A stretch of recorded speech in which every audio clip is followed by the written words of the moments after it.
Mainit na po. Medyo, ano na, hindi na ano yung, oh, school pala yan. Oh, school na pala yan.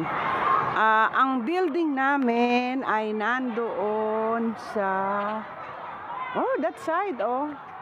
Yan lang po ang building ko. Pero umikot ako doon. Umikot ako. So, dito ako dumaan.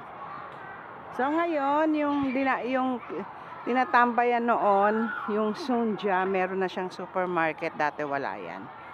So, lumipat na rito ang isang kapatiran nung kami nag-Bible study.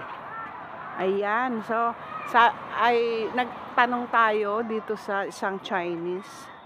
And that's good. She can speak English. So, tinanong ko siya kung ano ang sasakyan ko pa punta ng subway. And sinabi niya ang number